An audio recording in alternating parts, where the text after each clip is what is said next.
aujourd'hui, on a vu une très bonne équipe du Sénégal et une équipe du Mali qui a été très bon en défense. Donc, ils ont bien contenu notre milieu de terrain face à une très belle équipe du Sénégal. Mais malheureusement, le Mali a très vite obtenu un carton rouge de la part de Yves Bissouma.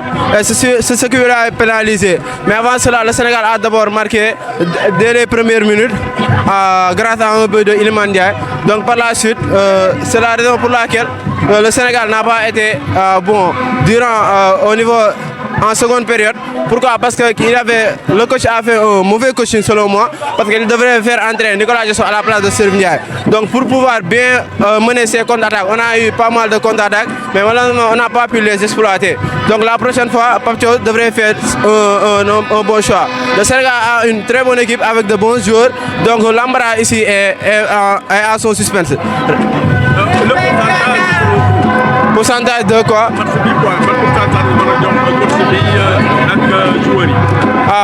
Pour moi, les joueurs qui ont été top ou flop, Sadio Mané, franchement, lui, il doit bon, respect, on va mettre du respect sur le nom de Sadio Mané quand même, c'est une légende sénégalaise. Donc, mais en ce qui concerne le top, on a vu un très beau Krépin Diatta qui a encore été déterminant, qui a été au top. Et qui d'autre aussi, Edouard Mendy, grâce à lui, il a fait des arrêts fantastiques. Et aussi, Kalidou Koulibaly, Moussa Niakhaté et El Malick Diouf a prouvé aujourd'hui qu'il est le titulaire indiscutable de notre latéral gauche. Jacob Seydou, donc voilà quoi. Donc je dirais que franchement le match d'aujourd'hui était très intense.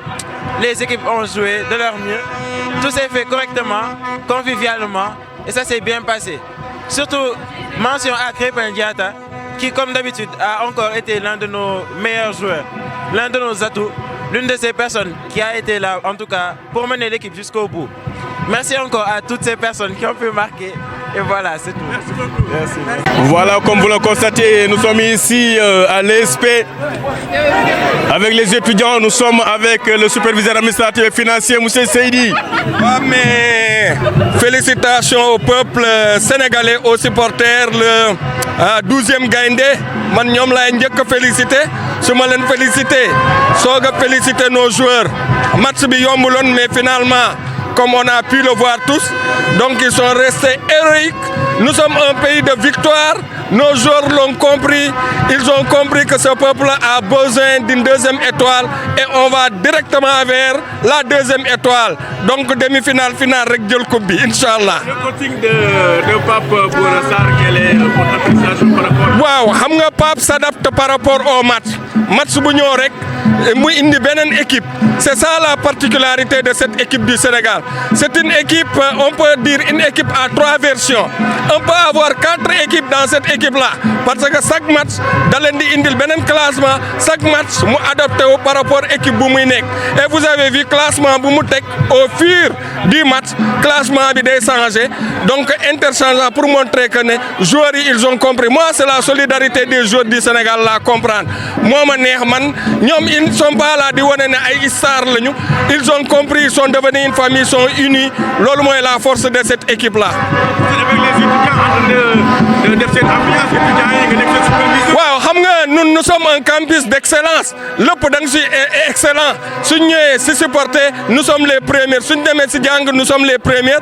Luñ fi woné rek moy yarté ak teggine parce que supporter dafa and tamit ak yar ak teggine.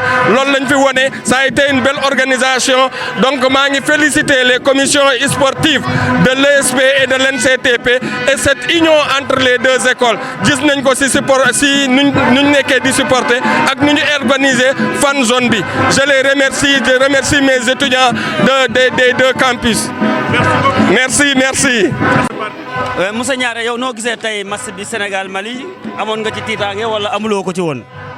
Non, tout d'abord ma ngi féliciter joueurs yi, équipe nationale di encourager équipe malienne. Wa titangé mom non. Titangé mom amu ko franchement parler. Parce que buñu xolé ci l'histoire entre ñun ak Mali. Yakarna à chaque fois Sénégal toujours moy dem favori. Mais jappone Sénégal mënon na gëna door lu ëpp li mu door tay. Lolu mom mënon na nek parce que il faut que tamit ñu revoir tamit bon attaque bi parce que dama jàpp ne ñoom bu fekkee da nga am objectif boo xam ne da nga bëgg a dugal c'est-à-dire surtout des fois dañuy am ay attaquants yoo xam ay nonchalant moom laa gis loolu faay la moo war na gën a liggéeyaat ci attaque bi côté attaque moom vraiment militaire bi rien à dire vraiment am na ay joueurs yoo xam ne vraiment ils sont irremplaçables. mais tey koy jox l'homme du match. waaw l'homme du match malgré jox nañ ko Iliman Ndiaye mais je vois pas Iliman Ndiaye waaw Crépin moom vraiment match yëpp tag toujours Crépin. waaw xëy na Iliman bit bi mu dugal moo tax ñu dugal mais bon pour man daal bu ma ko doon jox daal 4 sur 10 laa koy jox rek mais Crépin daal moom laa doon jox 9 sur 10. Merci. Ok. Merci beaucoup. Bonjour monsieur. Bonjour. Quelle est ta première réaction après la qualification du Sénégal en demi-finale? Ma réaction c'est que le Sénégal a effectué un excellent match. Non mais je félicite les Lions pour le match qu'ils nous ont offert, qu'ils nous ont proposé. Même s'ils nous ont fait peur vers la fin du temps aussi, même s'ils nous ont fait peur, je voudrais les remercier. Et je voudrais aussi féliciter Sadio Mané pour le match qu'il nous a offert aussi. Parce que ça a été un match exceptionnel, extraordinaire. Je voudrais aussi remercier le coup pour la fanzone qu'ils ont mis à notre disposition aussi. Je remercie vous tous. Qui est ton homme de match? Homme de match, Sadio Mané. Ouais, Sadio, il n'y a pas de discussion. Sadio Mané. Merci sur Baba Garage TV. Quelle est ta première réaction après la qualif du Sénégal en demi-finale? Très content. Vraiment, on est très content de voir nos Sénégal pire même. Salut pour tout le monde de la campus aussi. Ces joueurs nous offrent une belle victoire aussi. Nous souhaitons aussi à la prochaine match, Inch'Allah, nous donne la victoire. Content de l'équipe, hein? Très content. Les joueurs, très talentueux, nous a offert une belle victoire ici. Donc, on est très content. Merci.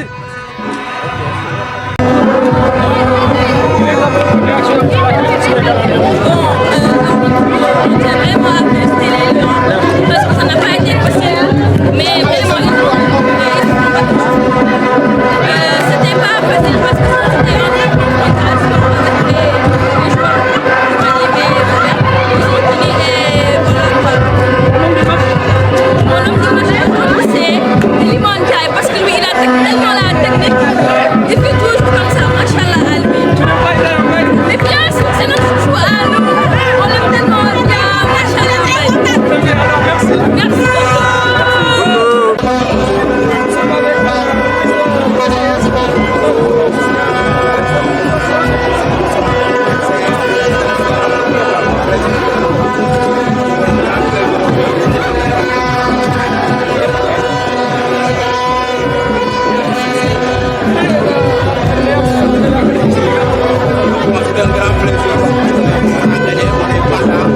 Vraiment avec une équipe vraiment.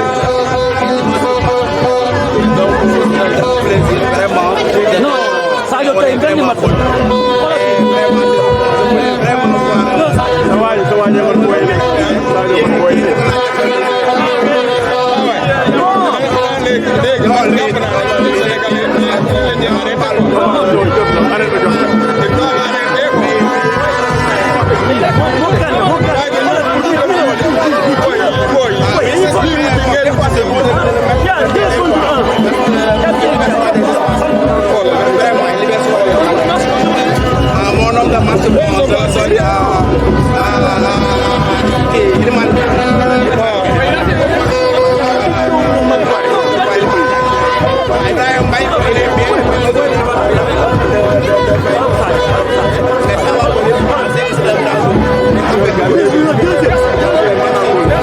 Merci beaucoup.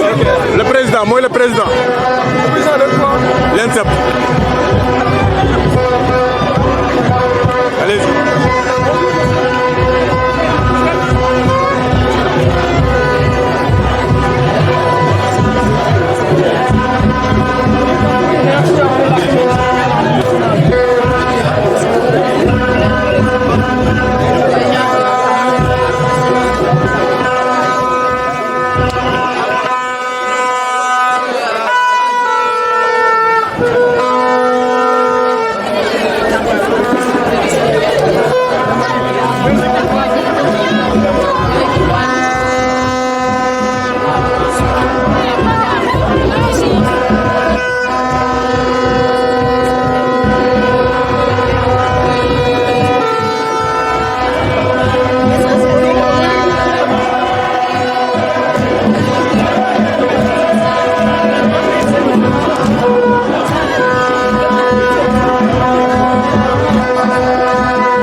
belle parade. Il a arrêté pas de nombreuses occasions. Mais ce n'est pas l'immunité pour le mondial. C'est un très bon. Merci à vous. Allez-y. Bonsoir, nous sommes avec des étudiants.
C'est le football.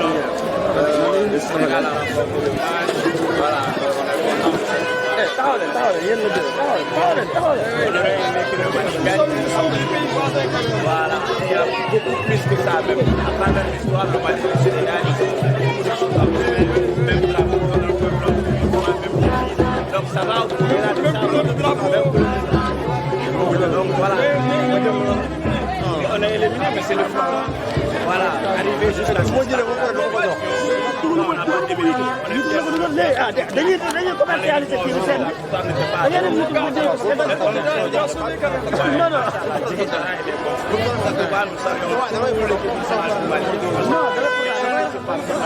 On n'a pas gagné, mais bon, c'est le football, quoi. On reste derrière. Vous avez fait un excellent parcours. Le nom du match, c'est Tidjara. Même si on a perdu, mais c'est Tidjara. Il a été meilleur sur le terrain. Sinon, sans lui, on allait prendre beaucoup de buts. Mais bon, pour moi, l'homme du match, c'est lui. Sinon, du côté du Sénégal, il y a quelqu'un qui joue du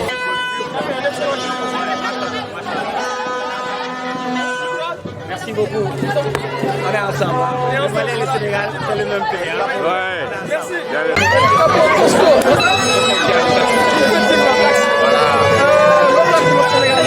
Moi, c'est une ambiance. Sénégal, On a gagné difficilement quand même. oui, mais xam nga ligue bi ñëw yëpp baax quoi. Mali gisoon ni dañuy fii ak carton rouge jël carton rouge kon Mali du équipe bu Sénégal. waaw waaw mais xam nga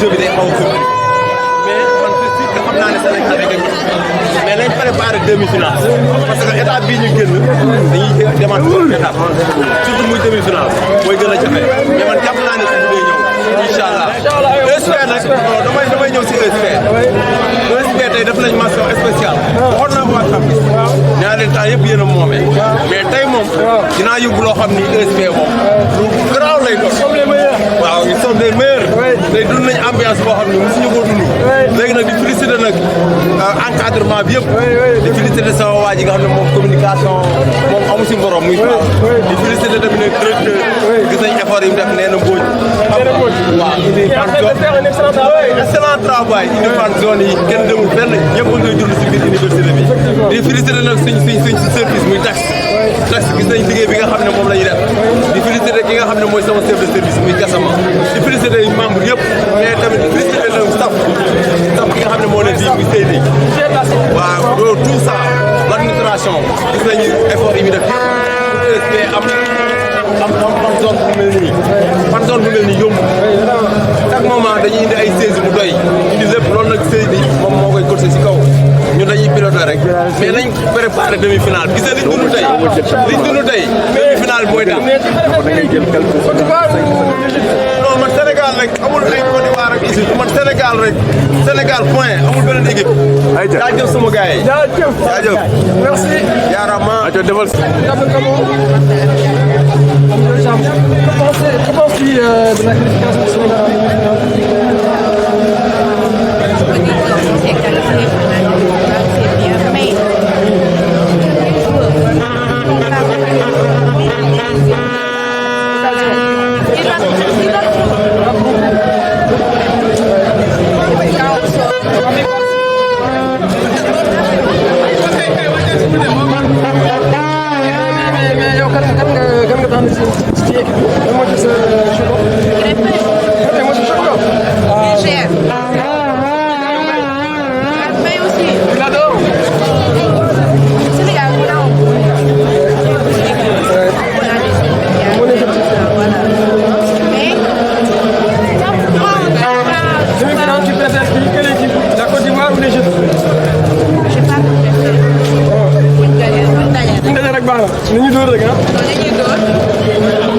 Merci.